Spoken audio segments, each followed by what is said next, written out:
You touched a tree before. You placed your hand on the bark for a moment and then walked away, thinking nothing had happened. But something had already started inside your body the instant your skin approached that bark, something invisible and silent. And 7 days later, it was still unfolding inside you. You could not see it and you could not feel it, which is why almost nobody asked the real question.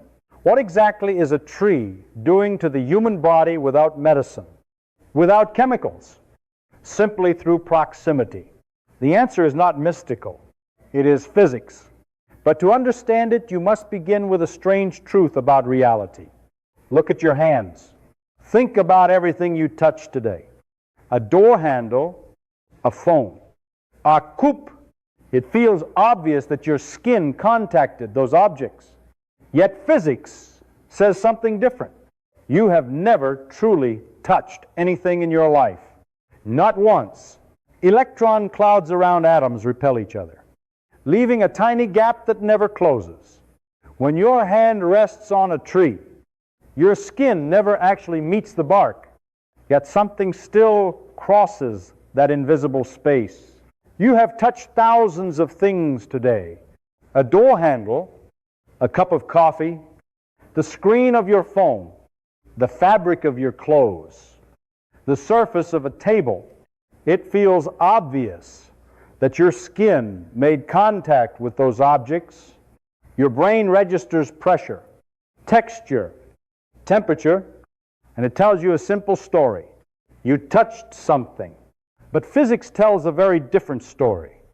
And once you see it clearly, it changes the way you think about every physical interaction in your life.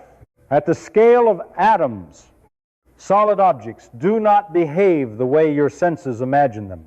Every atom in your skin is surrounded by a cloud of electrons, a region of probability where negatively charged particles are most likely to exist.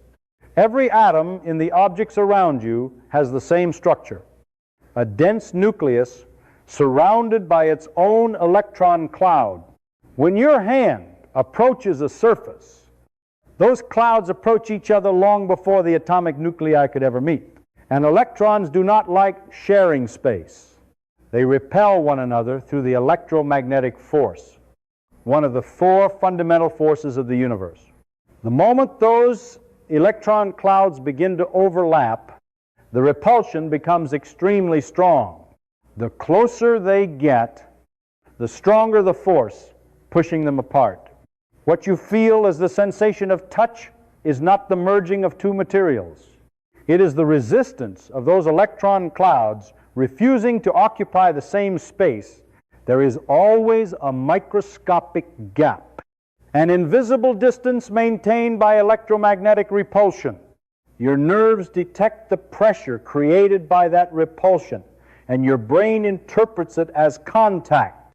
But the atoms of your skin never truly collide with the atoms of the surface. In the strict language of physics, the nuclei never meet. This is why surfaces feel solid. It is not because matter is tightly packed like bricks in a wall, but because electromagnetic forces become incredibly strong at very short distances. When you press harder on a table, the electron clouds compress slightly. The repulsive force increases, and your nerves signal more pressure. Your brain translates that signal into the familiar feeling of pushing against something solid, but the gap remains. It is unimaginably small, far smaller than anything your senses can detect, yet it is always there. This means that every handshake you have ever given, every surface you have leaned on, every object you have held in your hand has been separated from your body by a thin field of force. You are not touching objects directly. You are interacting with their electromagnetic fields. The strange part is that your brain evolved to ignore this fact completely. Your nervous system converts the complex language of physics into a simple and useful illusion. It tells you that objects make contact because that interpretation helps you survive in a world of tools, surfaces, and obstacles. But underneath that illusion, Reality is operating according to a different rule. Matter rarely collides the way we imagine it. Instead, it pushes, repels, and stabilizes through invisible forces. Now consider what happens when you place your hand against the bark of a tree. Your skin does not merge with the bark any more than it merges with a table or a wall. Electron clouds in the atoms of your skin repel the electron clouds in the cellulose and lignin of the wood. The same electromagnetic barrier appears. The same tiny gap, the same field of force preventing true contact, yet something important is happening in that narrow space between you and the tree. The air between your skin and the bark is not empty. It is filled with moving molecules, drifting gases, and charged particles. Within that invisible region, physical processes can cross the gap even though the atoms themselves never touch. Heat can move through molecular motion. Electrons can flow through conductive pathways. And certain molecules released by the tree can travel through the air and enter your body with every breath. So the paradox is this: you never actually touch the tree. Yet the moment your hand approaches it, the tree begins interacting with your body through the physics of the space between you. That narrow gap, maintained by electromagnetic repulsion, becomes the stage where multiple physical mechanisms begin to operate at the same time. Most people never notice this because the processes are silent and invisible. You cannot see molecules drifting through the air. You cannot feel electrons moving through conductive pathways. You cannot sense the microscopic forces acting between atoms. But those processes are measurable, repeatable, and governed by precise physical law. The simple act of placing your hand near the bark of a tree activates a set of interactions that begin in the physics of atoms and extend all the way into the biology of your immune system. And the first of those interactions begins with something constantly escaping from the surface of the tree into the air around it. Now, consider the air around the tree itself. It may look still and empty, but it is filled with molecules constantly leaving the surface of the bark and drifting outward into the surrounding space. Trees are not chemically silent structures. Every second, they release a stream of volatile organic compounds into the atmosphere around them. These molecules are small enough and light enough to escape from the liquid structures inside the plant and enter the gas phase at normal temperatures. The process is not mystical and it is not occasional. It is continuous. Physics determines whether a molecule becomes airborne.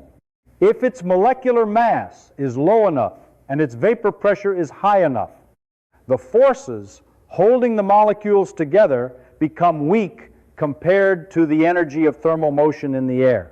When that threshold is crossed, the molecule escapes and begins moving freely through the atmosphere. Trees produce many of these compounds, molecules such as alpha-pinene, beta-pinene, limonene, and cineol. Together they are often grouped under a name that appears frequently in forest biology: phytoncides.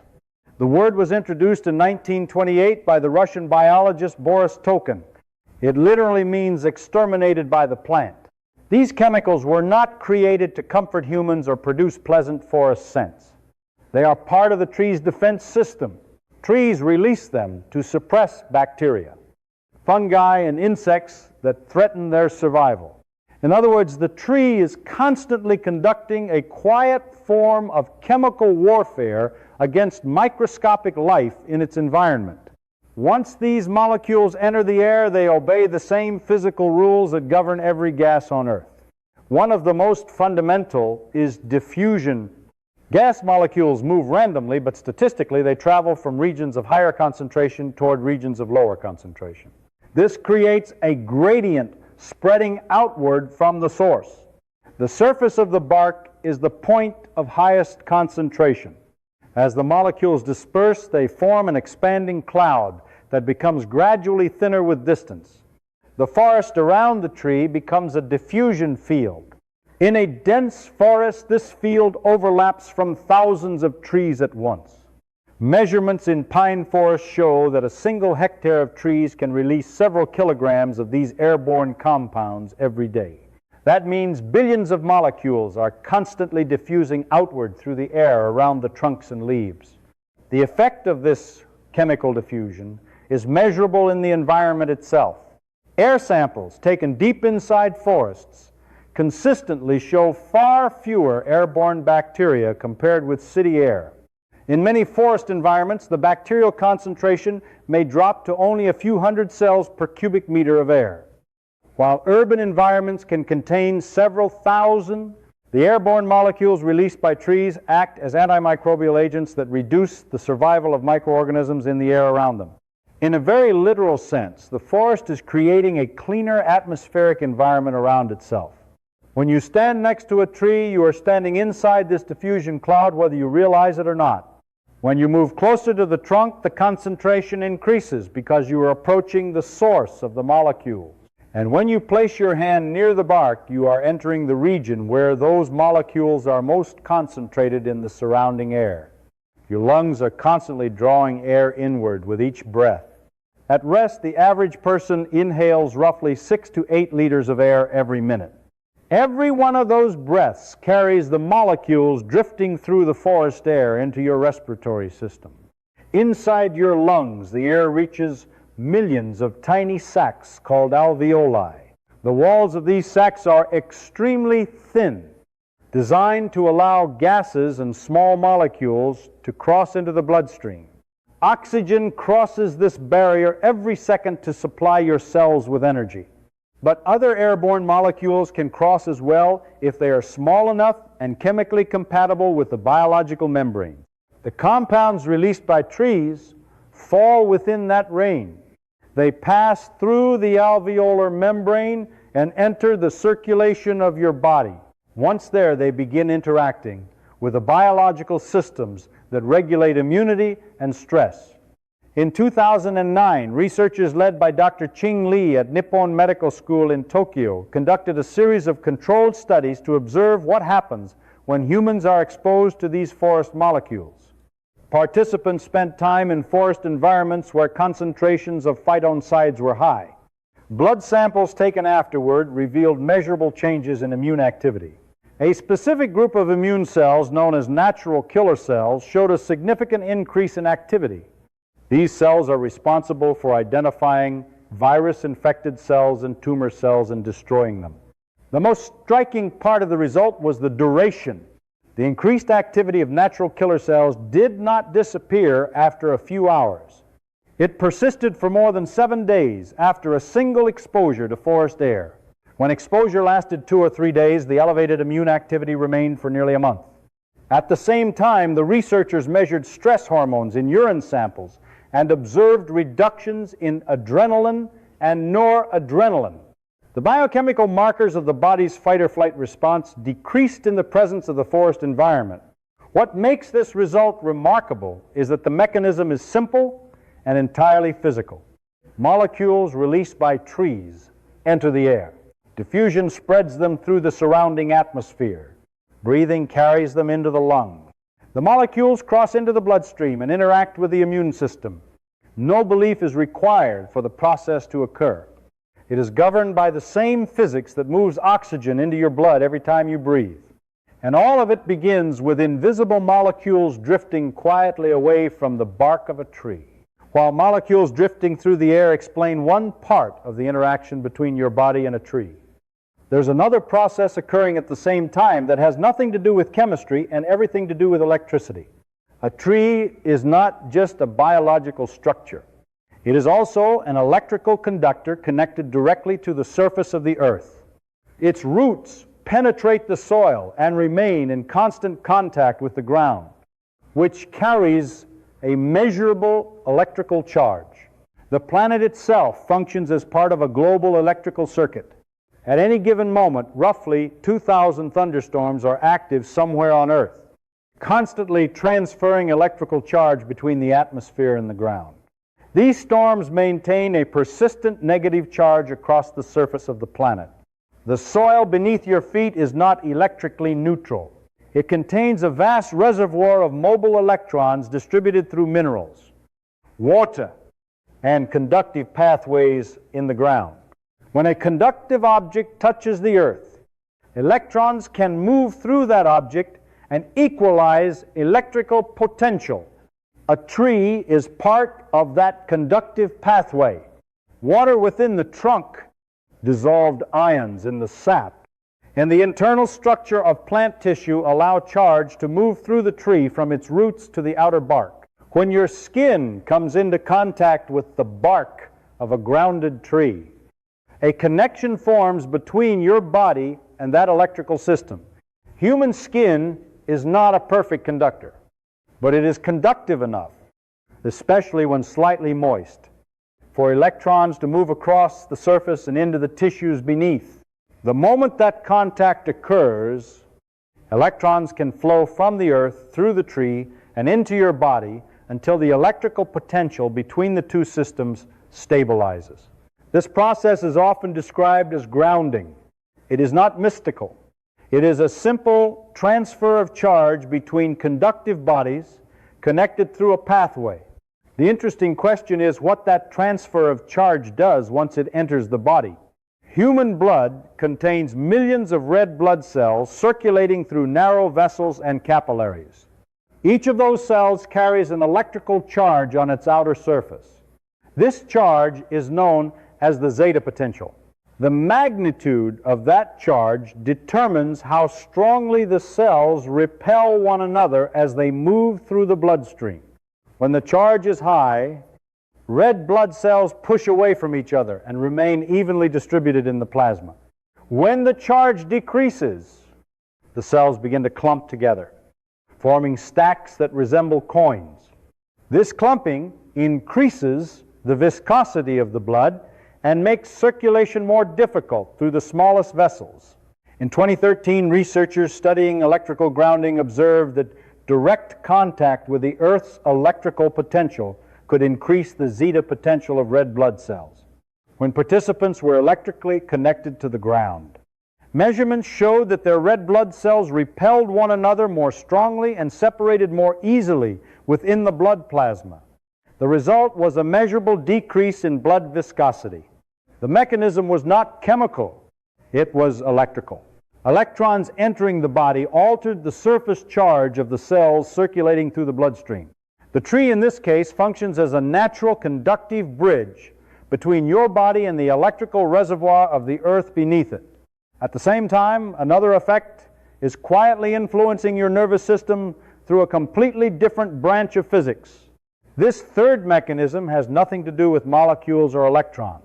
It is about heat. When you wrap your hand around a metal railing on a cold morning, it feels immediately freezing. The metal seems to suck warmth out of your skin. When you touch wood under the same conditions, it feels noticeably warmer and more comfortable. The common assumption is that the wood somehow gives warmth to your hand. In reality, the opposite is happening. The difference lies in thermal conductivity, the rate at which a material transfers heat energy. Metals conduct heat extremely efficiently. The atoms inside the metal rapidly transfer thermal energy away from your skin and disperse it through the structure of the material. Your nerves interpret this rapid loss of heat as cold. Wood behaves very differently. Its internal structure is composed of cellulose fibers and microscopic air pockets that slow the movement of heat dramatically. Wood conducts heat roughly 1,000 times more slowly than most metals.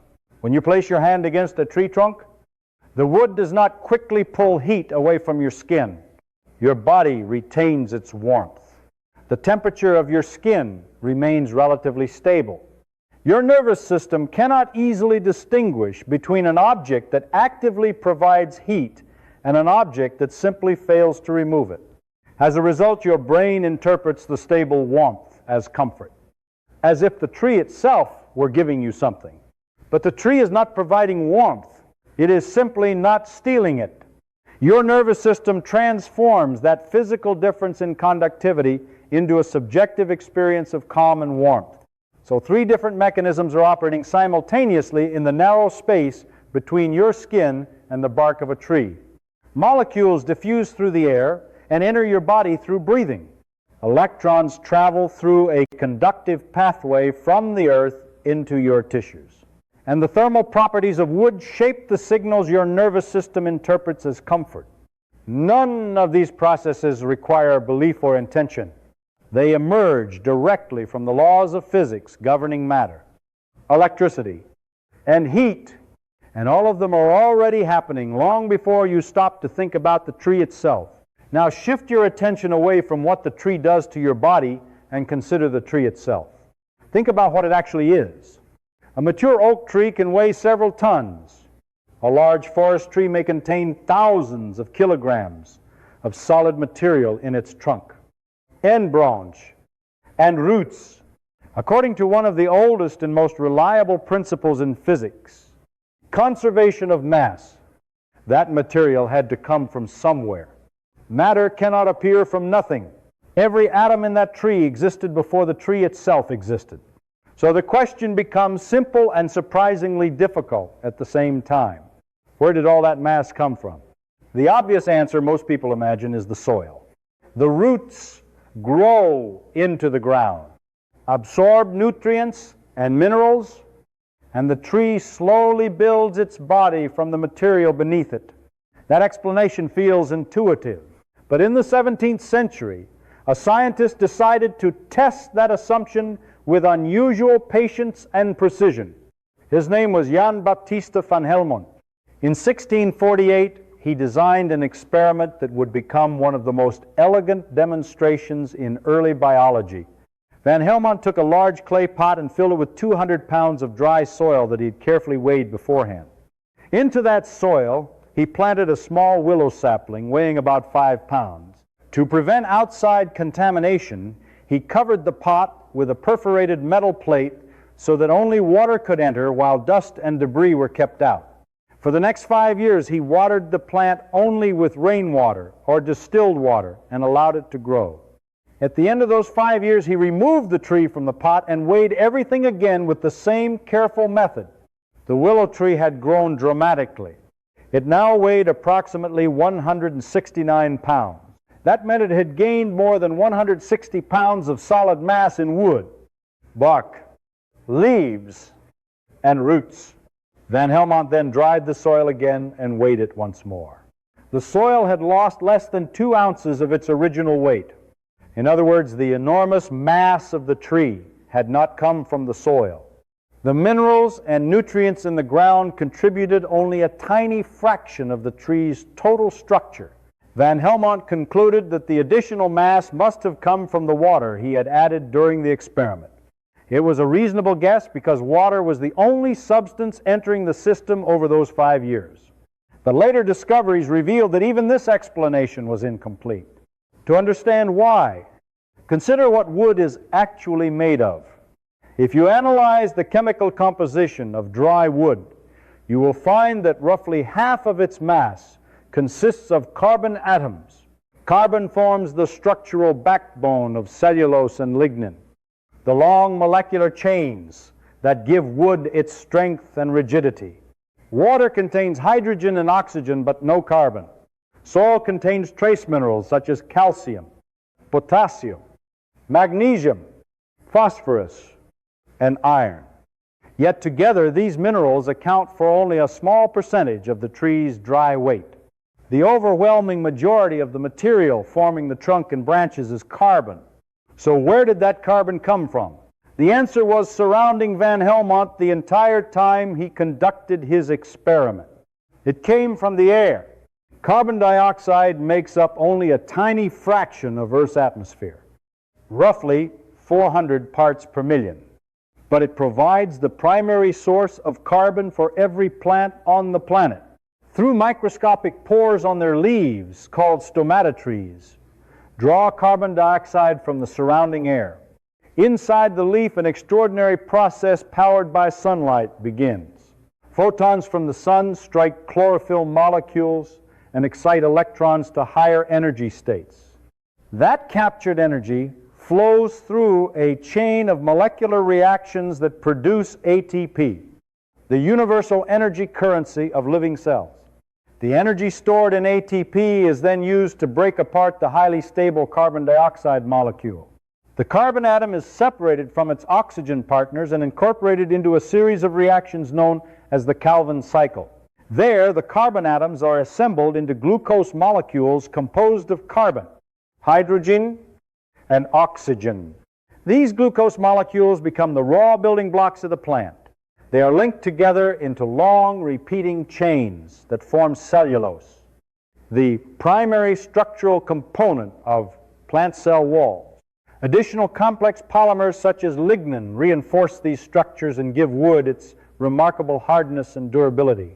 The oxygen atoms released from carbon dioxide during this process are expelled back into the atmosphere as oxygen gas. Every breath of oxygen you inhale exists because plants perform this chemical transformation somewhere on Earth. When you look at a tree trunk, you are not just looking at wood. You are looking at carbon atoms that once drifted invisibly through the air as carbon dioxide. Those atoms were captured from the atmosphere, energized by sunlight traveling 93 million miles from the sun, and locked into chemical bonds that form solid matter. In the most literal sense, a tree is built from air. The massive trunk of a forest giant is composed largely of atoms that once floated freely in the atmosphere. Sunlight provided the energy that rearranged those atoms into stable structures. Over years and centuries, the tree accumulated layer upon layer of this material, ring by ring, converting invisible gas into solid wood. What appears to be a massive object rising from the soil is in reality a slow crystallization of the atmosphere itself. For most of human history, we imagined a forest as a collection of separate trees, each trunk rising from the ground like an individual organism competing with its neighbors for sunlight, water, and nutrients. The image seems obvious when you walk through the woods. Each tree stands alone, rooted in its own patch of soil. But that picture turns out to be incomplete. Beneath the forest floor, there exists a system of connections so dense and so widespread that the forest behaves less like a crowd of individuals and more like a single distributed network. The key to that network is not the tree itself, but fungi living in the soil. Tree roots rarely grow alone. At the tips of those roots live microscopic fungal partners that form symbiotic relationships with plants. These fungi extend thread-like structures called hyphae outward through the soil, exploring volumes of earth far beyond the reach of the roots themselves. The threads are incredibly thin, thinner than a human hair, yet they can extend for meters and eventually connect with the roots of other trees nearby. When millions of these fungal threads intertwine, they form what biologists call a mycorrhizal network. Inside a single teaspoon of healthy forest soil, there may be kilometers of these microscopic filaments. Together they create a vast web linking tree after tree beneath the ground. For decades, scientists assumed these connections simply help trees absorb nutrients from the soil more efficiently. But in the early 1990s, a young forest ecologist named Suzanne Simard began to suspect that something more complex was happening. She was working in the forests of British Columbia, studying why newly planted tree seedlings often died in clear-cut areas where older trees had been removed. According to traditional ecological theory, the seedlings should have thrived. With the large trees gone, there was more sunlight, more space, and less competition for resources. Yet the seedlings struggled and often failed to survive. Simard proposed a different explanation. She suspected the seedlings were dying because the underground fungal networks connecting them to mature trees had been destroyed during the logging process. If those networks were carrying resources between trees, then cutting the forest apart would also sever the channels that moved those resources. To test this idea, she designed an experiment that was both simple and ingenious. She placed transparent bags around the branches of specific trees and injected air containing carbon dioxide labeled with radioactive carbon isotopes. The trees absorbed this carbon dioxide through photosynthesis and incorporated the labeled carbon into their tissues. Then she waited and monitored nearby trees that had never been exposed to the radioactive gas. Using sensitive detectors, she discovered something remarkable. The radioactive carbon appeared in neighboring trees that had not been given the tracer. The carbon had moved underground from one tree to another through the mycorrhizal network linking their root systems. Carbon, water, and nutrients were flowing through the fungal web connecting the forest. Later studies mapped these underground connections in greater detail. Researchers discovered that the network does not distribute connections evenly. Instead, it follows a pattern known in network science as a scale-free structure. In such systems, most nodes have only a few connections, while a small number of nodes have extremely many. These highly connected nodes act as hubs that stabilize and organize the network. In a forest, those hubs are usually the oldest and largest trees. Their root systems and fungal partners form the central junctions through which large amounts of carbon and nutrients pass. Younger trees often connect into the network through these hubs. Simard began referring to these large central trees as mother trees. The name was not metaphorical sentiment, but a description of observed behavior. Studies showed that large mature trees often send carbon through the network to nearby seedlings, especially those that share genetic similarity. In shaded environments where young trees cannot photosynthesize efficiently, the carbon supplied by neighboring trees can significantly improve survival rates. Seasonal exchanges can occur as well. In some forests, deciduous trees send carbon to evergreen neighbors during summer when the evergreen canopy is shaded. In winter, the direction of flow can reverse when the deciduous trees lose their leaves and photosynthesis stops. The network can also transmit warning signals. When insects begin attacking one tree, chemical signals can travel through the fungal threads to neighboring trees, triggering defensive responses before the insects arrive. The forest, in a sense, shares information. None of this means trees possess consciousness or intention in the human sense. The system operates through chemical gradients, diffusion, and biological feedback mechanisms shaped by evolution. But the result is unmistakable. A forest behaves like an interconnected system rather than a simple group of isolated organisms. When you stand beside a single tree, you are not encountering an individual life form in isolation. You are touching a node in a network that spreads beneath the soil in every direction, carrying carbon, nutrients, and signals through microscopic threads that have been connecting the forest for centuries. Some trees on Earth have been alive longer than entire civilizations. In the White Mountains of California, there is a species known as the bristlecone pine. One individual tree there, often referred to as Methuselah, is more than 4,800 years old. It was already growing when the pyramids of Egypt were still young. It was alive before the Roman Empire existed. It continued photosynthesizing through the rise and fall of cultures, through wars, migration, and the entire written history of much of humanity.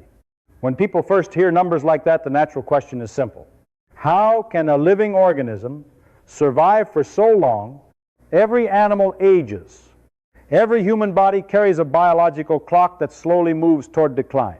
Cells accumulate damage over time. DNA develops copying errors. Structures inside the cell begin to malfunction. Eventually, tissues lose the ability to repair themselves and the organism dies.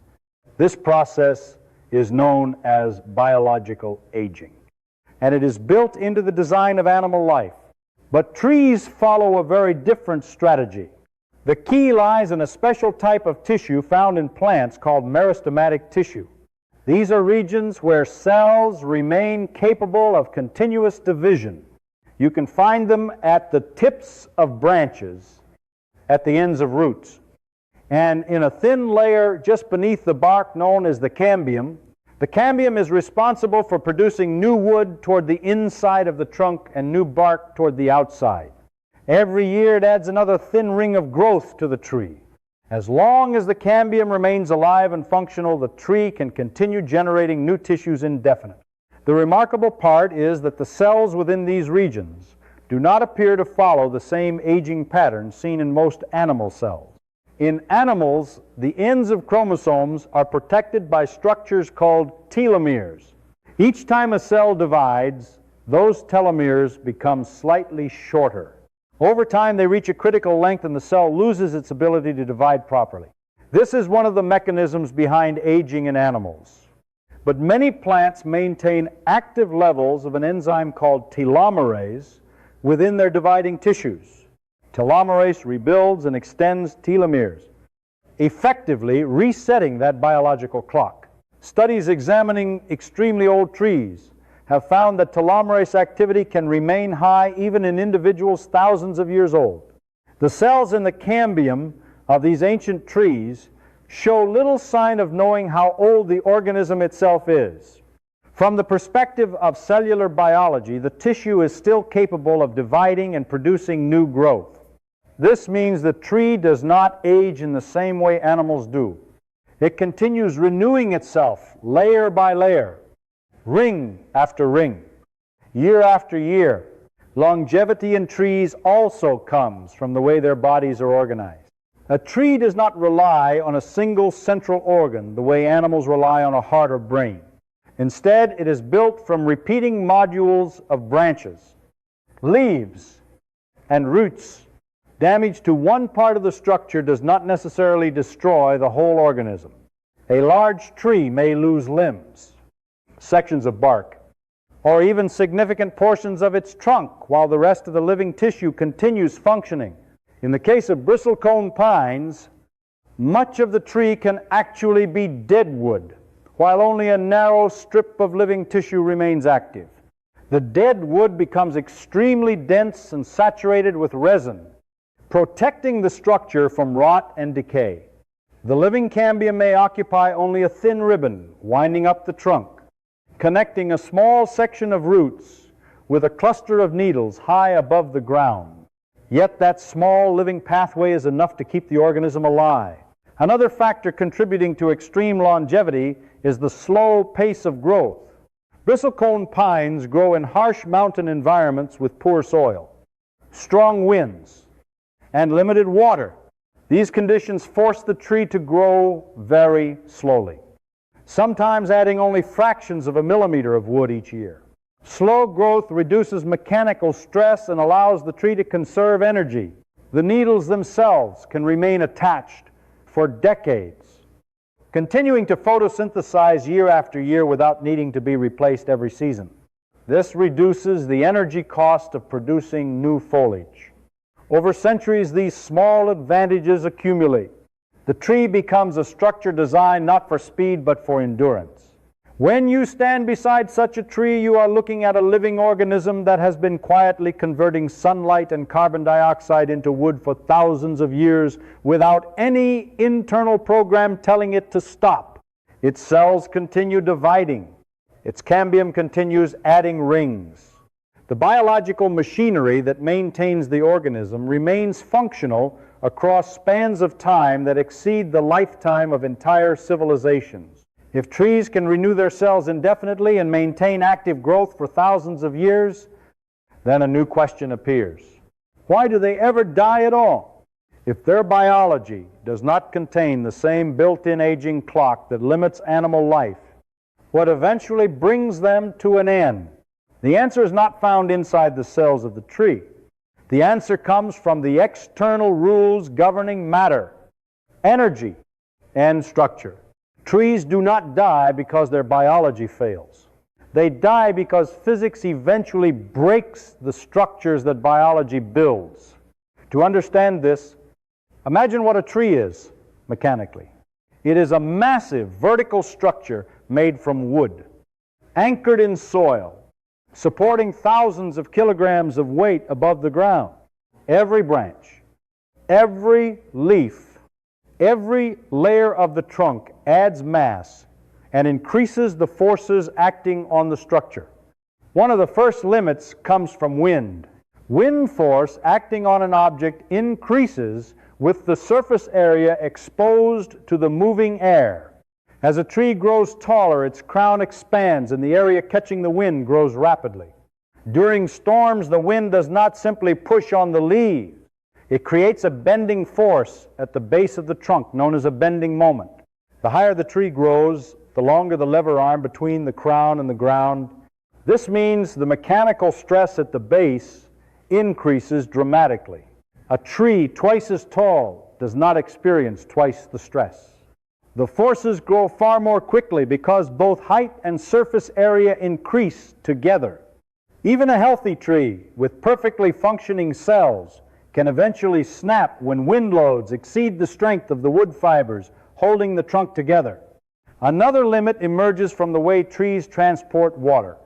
Unlike animals, trees have no heart or pump to move fluids through their bodies. Water travels upward through microscopic tubes in the wood called xylem. The driving force is a tension created by evaporation at the leaves. As water evaporates from the leaf surface, it pulls the next molecule upward, and that molecule pulls the next one behind it. The entire column of water behaves like a chain being pulled upward from the top. This system works because water molecules stick to one another through cohesion. But as a tree grows taller, the tension required to pull water from the roots to the leaves becomes greater and greater. At extreme heights, the pressure inside the water columns becomes so negative that dissolved gases can suddenly form bubbles.